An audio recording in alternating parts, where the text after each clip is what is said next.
Hello beautiful soul! Welcome back to my channel. This is my channel. I'm from Japan, Kabahayan. Libra. This reading is for you. Tingnan natin ang message sa'yo at taong nakakonect sa'yo. Maraming salamat muna sa mga subscriber, new subscriber, cross-watcher at sa mga bagong pasok dyan. Welcome na welcome kayo sa bahay ni Ate Aimee. Salamat din sa nakataba ng puso ninyong mga comments at sa mga not pa personal reading. Marami pong salamat. Kung gusto nyo na energy nyo lang talaga, ang gusto nyo makuha natin, all the details para sa personal reading is in description below. Baba ng video. Okay, this is a general reading. Kunin mo lang ang sayo at itapon ang hindi naman sayo. Maaring ito isa vice versa. Energy mo, energy ng person mo, o energy ng malapit sa puso mo. Nangyayari, o mangyayari pa lang. Use your own intuition. Lawakan natin ang ating isipan. Energy reading tayo. Ano man ang gender mo, ano man ang edad mo. If this is your energy, mas maganda. So, kunin mo lang talaga yung sa'yo, ha?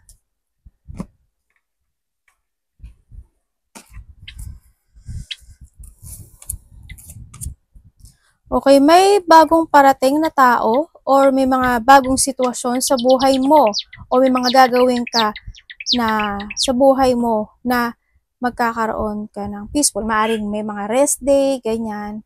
Siguro may pahinga o kaya magta-travel ka, mag-a-adventure ka, no? Or maybe handun din yung sitwasyon na iba dito is meditation, ganyan, or magre-recharge ka. Yan, may mga bagay na mag-quit ka muna, ganyan. So, iba naman sa inyo is may bagong parating or may bagong parating na isang tao na makakaroon kayo ng kapalagayan ng loob. Kumbaga na handun yung attraction, handun yung peaceful itong tao na to. Maaaring may nakakausap ka na o may parating pa lang sa iba sa inyo. Kasi andito si Lovers. Anak, hindi dumati yun. Dati, shock ka na yun. Dati mami, hatalay tulo ka. Abanay. Parang merong nasa leeg ko. Anak ka. Anak ko, meron nga. May something sa leeg ko na ano. Basa eh. Teka lang ha. Kapita mo na, istorbo ko patuloy kayo.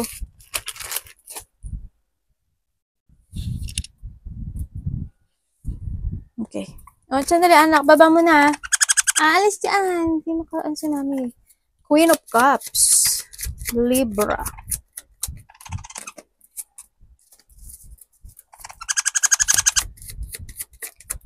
Pagdating sa pagmamahal, pagdating sa pagmamahal, doon talaga yung, handun yung pasensya mo sa kanya. Kumaga handun yung pagiging caring mo, ganyan. Teka lang Naano ko ba yung mic? Yan, handun yung pagiging caring mo, handun yung pagmamahal mo sa kanya, kumbaga. No?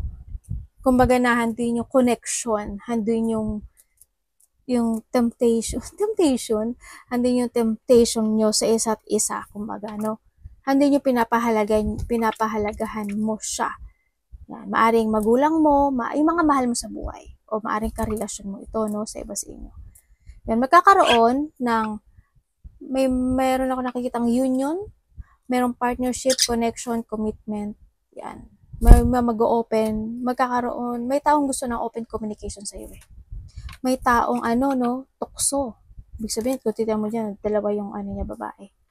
Lalaki man yan o babae, may tukso na parating sa'yo. Kung meron ka na, kumapit ka. No? Kasi maaring magkakaroon ng isang taong ma-attract sa'yo. Tulad ng sabi ko kanina. Kung wala ka naman, may parating naman sa'yo.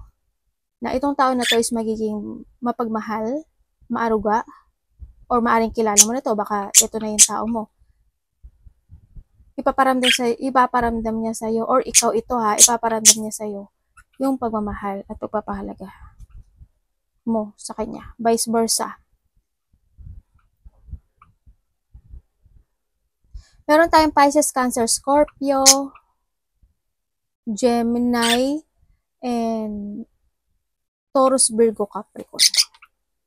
Andun yung pagiging patient mo sa mga mahal mo sa buhay. Sandali. Chigaw, yo! Aso ko, chigaw! Yung ko pumasok sa kilikili ko. Teka lang. Anak! Hindi dyan! Buti na lang wala akong putok. Ito, pumasok sa kilik-kilik. Kasi ang haba kasi nung ano ng ano ko, t-shirt. Ang lakas din mag-trip mo, anak. Ano ba yan? Iba sa inyo, breadwinner kayo, no? Kumbaga, pagdating talaga sa mga mahal sa buhay, grabe. Alam mo yung kahit na kayo na yung maghirap, no? Basta mabigay nyo lang yung gusto mo sa kanila. Ayan. Tingnan natin, 5 of Swords. Maaring may kukonect din sa'yo dito. Maaring iba sa inyo, we have a sister. Ganyan. Or sister dalawa. Ganyan. Or may tao dito na kukonect na mother figure. Yun nakikita ko dito. Maaring may mga pag-uusapan kayo related to a business, to a work. Ganyan. O kaya kasama mo siya sa trabaho. So, money, yan. Yung mga ganun. May pag-uusap. Kung sino man siya.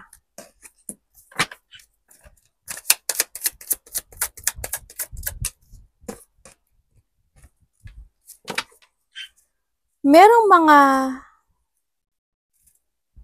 sa iba sa inyo may mga tension na hindi pa totally natatapos, no? Andito ka rin sa isang sitwasyon mo na maari may mga papasok. Ano to? Observe ka. Sa iba sa inyo, merong ano, no? May nambubuli. Sana hindi kayo nabubuli sa trabaho nyo. Walang nambubuli sa inyo kung sino man siya. Sana walang bully. Andito rin, nakikita ko sa yung sadness. May mga tension na hindi pa natatapos. Pero ang sinasabi dito, magkakaroon ng parang yaba manifestation to develop or to success. Ako nakikita sa iyo. Yun ang nakikita ko dito. May tao na naglalay, dishonest, betrayal, nagtataksil, sneaky person, babaero, lalakero. Sana walang taong nandadaya sa'yo, no? Sa nakikita ko dito, mag-trust ka sa intuition mo.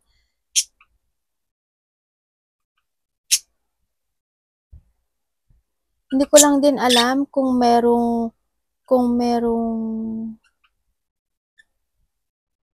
may kailangan ba magpa-hospital, magpa-doktor, may confine, or may paralyze. Ganun nakita ko.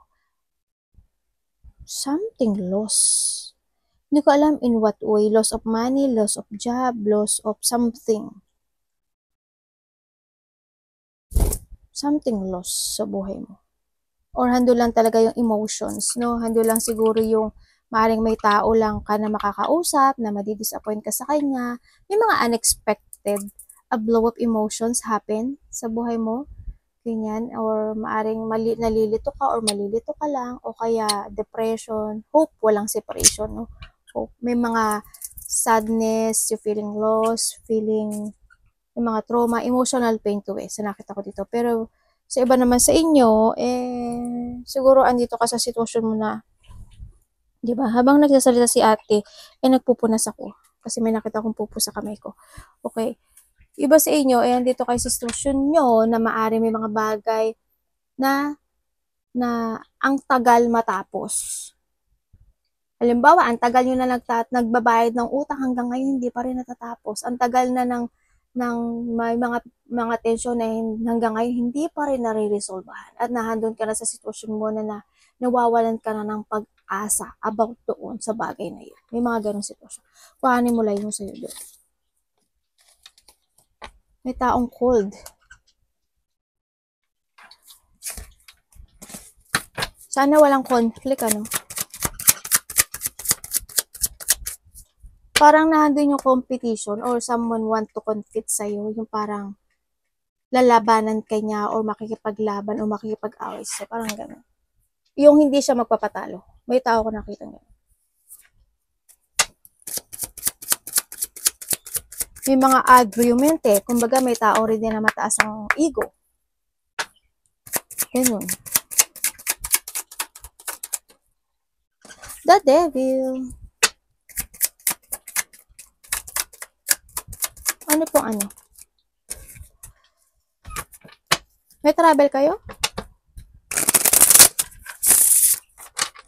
Parang nandito ka sa sitwasyon mo, ay may ano. Nandito ka sa sitwasyon, siguro iba may travel, either 3 days, 3 weeks, 3 months, or 6 man yan, ganyan, or nangyari na o mangyari pa lang. Nandito ka sa sitwasyon mo na may mga bagay o sitwasyon ka na gusto mo nang i-release sa buhay mo. Kumbaga, you want freedom, no?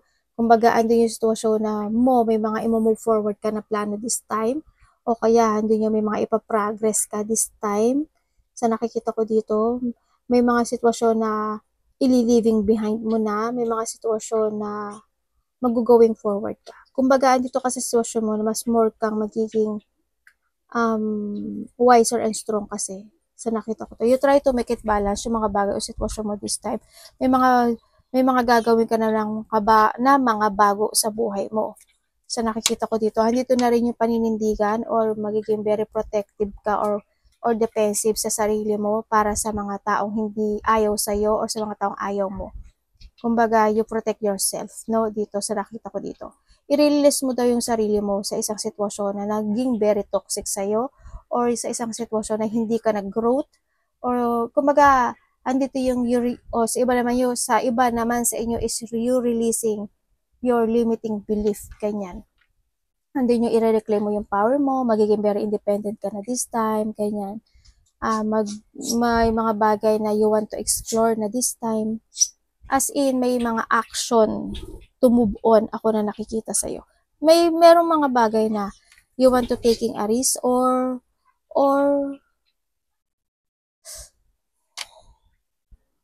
may pagbabalik eh. Hindi ko alam kung babalik ka ba ng Pilipinas or may taong babalik sa'yo. O sa iba naman sa inyo, may mga gagawin na kayo na mga bagong project. May magbi-business ba kayo? Someone want to heal. Ang nakikita ko dito. May taong galit o may taong hindi ka gusto. Or vice versa. Parang andun yung or you need you're releasing baggage, mga ganun. Or you need. May mga problema na ma-overcome mo nito. Page of Pentacles.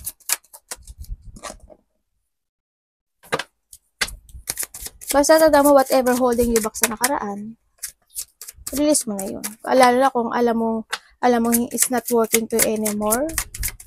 Ganyan. Kumbaga, baka iba sa inyo mag-iiba ng trabaho, mag-iiba ng place, mag-iiba ng lugar, ganyan.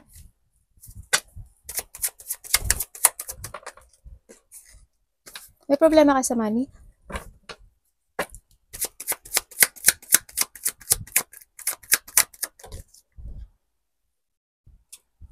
Ayan. Hindi ba sumasakit ang ulo nyo, paa nyo, or someone is kailangan ng alagaan. There's a hardship situation ako na nakikita sa iyo. Either sa trabaho to or sa money, baka may problema iba. Financial. Pero there's a hardship. May taong pasaway. Maaaring ikaw pasaway ka kasi hindi mo na ma-manage yung pera mo, and this is the time na kailangan mo i-manage or magkaroon ng solid beginning to setting yung goal mo. Kailangan mo yung layunin, magplano ka na, mag-saving ka ng money, o magkaroon ka ng excellent prospect this time. Focus and take it action sa mga goals mo this time. Ang nakikita ko rito, yung holding back sa nakaraan. No? Yun ang nakikita ko. May maaari din na may mga bagay o tao o any situation na may mga pinagdududahan ka. You feeling rejected, you feeling alone, you feeling lonely, you feeling sad, you feeling parang may bagay na naiwan sa ere or napifeel mo lang yan. Kasi ando yung sadness mo sa nakita ko. May mga iniisip ka gabi-gabi o naiisip mo gabi-gabi o kaya you're illusioning something, then hindi mo alam kung sa inyong gusto mong tahakin na path, na doon ka sa sitwasyon mo sa pag-iisip. May mga bagay na sabi ko nga sa'yo na holding baka sa nakaraan. May mga bagay na nag-aalangan ka. May mga, sana kung ano man eto, Kung kailangan i-let ko. Kasi sabi ko sa'yo, June kasi is, ano, di ba, need ng space para yung mga bagong dumating na, yung padating na bagong biyaya, makuha mo, matanggap mo. Yun na nakikita ko.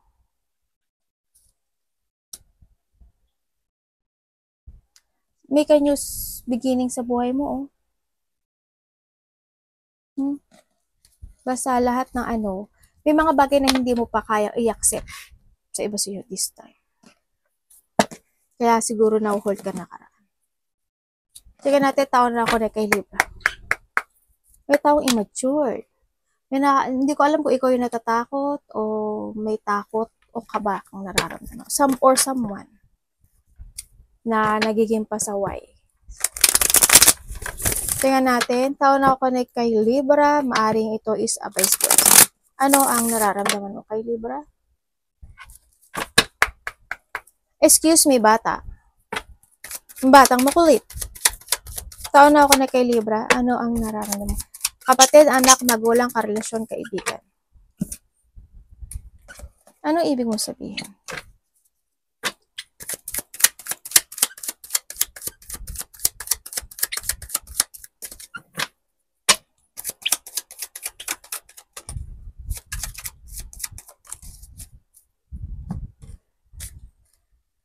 Okay, nararamdaman niya sa'yo, Libra, ikaw daw yung tao na mapagmahal, maaruga, ikaw daw yung lucky sa buhay niya.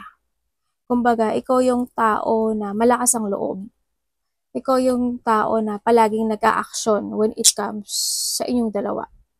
Ikaw, nararamdaman sa'yo, loving person ka. Kumbaga, may pagka-sensitive ka rin, ang sinasabi niya sa'yo. A trusted person. Kumbaga, you're a person na may pagka-maturity, ganun, pagdating or when it comes to a relationship. Kumbaga, laki ka daw sa kanya, kasi ikaw yung palaging very active, take it action, caring, loving. Yun na nakita. Yun ka daw. May pagka-sensitive ka lang din daw. Kumbaga, patient ka daw kasi. You're a person na very patient, maintindihin, ganyan. Iniintindi mo siya. Naiintindihan mo siya. Libra, ano ang nararamdaman mo sa tao na to? Tender and gentle ka raw. Tsaka always calm. Calm ka lang daw. Calm ka lang naman talaga. Ang Libra kasi calm lang yun. Parang ano lang sila. Parang hindi mo sila mapapansin na may pinagdadaanan silang problema. Hindi mo mapapansin sa Libra na meron pala mga deep inside loneliness yan. Pero as in, wala. Ganon sila. Tingnan natin, Libra, anong nararamdaman mo sa tao na to? Ay, the devil. Galileo.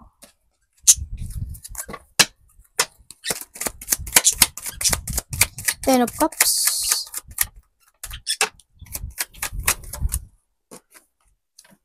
Ten and 10, no?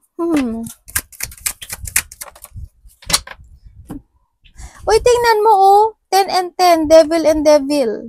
Mukhang same naman kayo nito, eh. Okay, maaring isa sa inyo,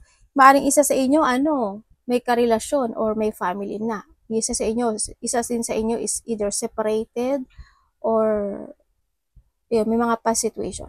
Okay, ang nararamdaman mo sa kanya, sareho naman kayo. Ano kayo may pagka-obsession kayo sa isa't isa nitong tao na to.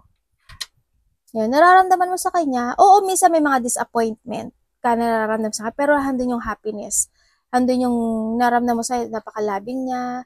Yun nga lang, nagkakaroon ka ng pag-isolate sa sarili mo kasi siguro minsan nadidisappoint ka sa kanya. Pero when it comes to obsession, andun kayong dalawa. Kumbaga, nagmamatch kayo pagdating doon sa bagay na yun. Yun na nakikita ko dito. Kumbaga, may mga point kayo na nagmamatch talaga. Siguro when it comes sa ganun, di ba? Match kayo o kaya nakukuha nyo yung gusto ninyo sa bawat isa. Yun na nakita ko dito. Either isa sa inyo or vice versa. Or maari din sa iba is sinasabi mo sa kanya na itong tao na to, Minsan may pagkamakasarili, sakim, pero loving, ganyan. Pero kumbaga ibibigay sa iyo yung pagmamahal kahit na bagay na hindi siya, alam mo yung hindi man siya mangako na pang forever kayong dalawa, alam mo sa sarili mo na masaya ka at masaya, kumbaga nararamdaman mo yung loving mo sa kanya, pagmamahal niya sa iyo. Yun ang nakikita ko. Yun nga lang, hindi ko nakikita na kayo forever. Or maari din na kung kayo maari may mga paghihiwalay na maganap o mangyari. Sana hindi, di ba? Sana hindi mangyari yun. Siyempre. Yun ang nakikita ko dito.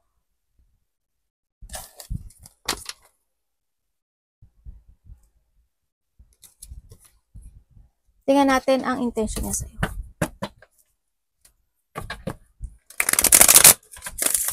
Kumbaga, handod ka rin naman na hindi ka umaasa. Sa iba sa inyo, siguro hindi naman kayo talaga umaasa na maging kayo forever, ganyan. Basta as long as masaya kayo sa isa't isa. As long as nakukuha nyo yung gusto nyo sa isa't isa. Tawag na ako na kay Libra. Ano ang intention mo kay Libra? Death.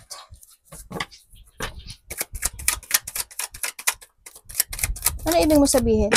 Taon na ako na kay Libra, bakit death ang intention mo sa kanya? Ano ibig mo sabihin? The Wheel of Fortune.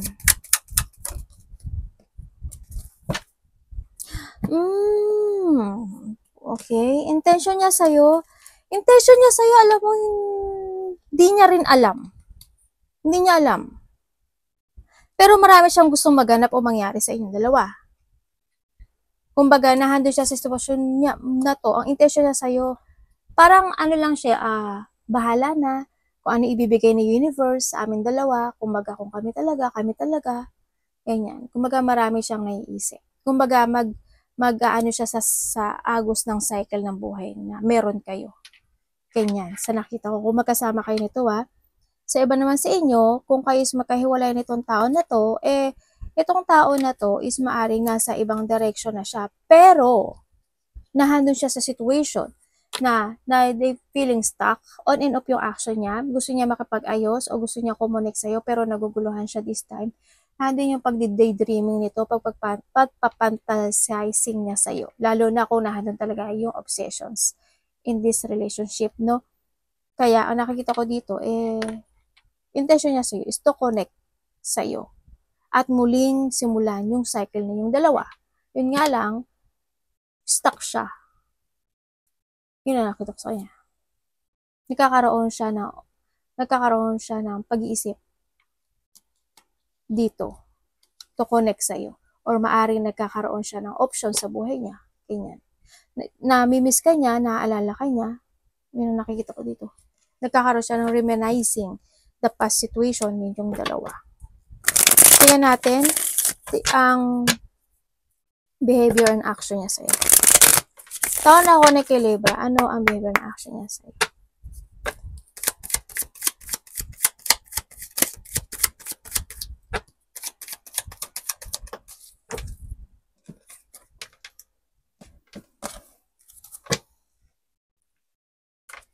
Sa iba sa inyo, nagkaroon na talaga ng rejection. Bakit ito po?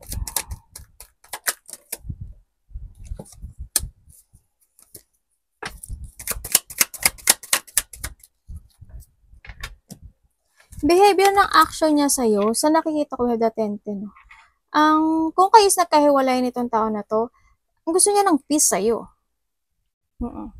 Gusto niya ng peace sa'yo, ang nakikita ko sa kanya, nagkakaroon siya ng self-doubt or handin yung sorrow nitong tao na to, nagkakaroon siya ng lack of clarity to connect sa'yo, no? Kumbaga, hindi clarity sa kanya kung magkakaroon kayo ng pagsasaayos or hindi. Pero gusto niya ng getting together sa'yo, itong tao na to, kaya nagkahiwalay. Pero, hindi ganon kalaki yung hope na yon para sa kanya. No? Kumbaga, ayaw niya siguro umasa. Ganyan. Kasi, andito na rin yung alam mo yung, parang, either siya yung nang iwan o nang iniwanan mo siya. Sa nakita ko dito, Pero sabi niya dito, gusto niya ng peace sa'yo. Yun nga lang, lack of clarity siya kung magkakaroon. May self-doubt kasi siya eh. Ganyan. Kung kayo is in a relationship, pero ang behavior niya sa'yo, alam mo, ang lungkot. Nalulungkot siya kasi, kumbaga, ando yung sitwasyon na hindi kanya napasaya or hindi niya naibigay yung gusto mo na mangyari in this relationship. Kumbaga, naging ano kasi sa sa'yo eh, naging hot and cold, kumbaga, no? Itong tao na to sa'yo. Yun. And then also, sa magkakarelasyon, sa nakita ko dito, oo, minsan, hindi masaya, natural yun. Andito rin yung sitwasyon na, pero kahit, parang ano na lang eh, parang you are being, ano na lang, kahit na nagkakaroon ng problema, or struggle, or burden, or hindi masayang relationship dito, sa nakita ko dito, pinipilit mo pa rin na maging okay ang lahat dito sa relasyon na to. Yun, ang nakikita ko dito. Siguro kasi meron kang responsibilidad na dapat na meron kang responsibilidad sa kanya. Diba? Ay, mayroon siyang responsibilidad sa'yo. Vice versa. Siyempre na ano ko, maaaring ganun. Kaya handun siya sa sitwasyon na pinipilit na lang niya na baliwalain yun kahit na minsan may hindi nagiging okay ang lahat, ganyan. Yun na nakikita ko sa kanya. Behavior niya sa'yo, ikaw or siya to ha. Ganun din, parang ano rin siya eh. In and out, ganyan, hot and cold situation. Siguro ganun. Moody-moody type. Arigato namaste, God bless.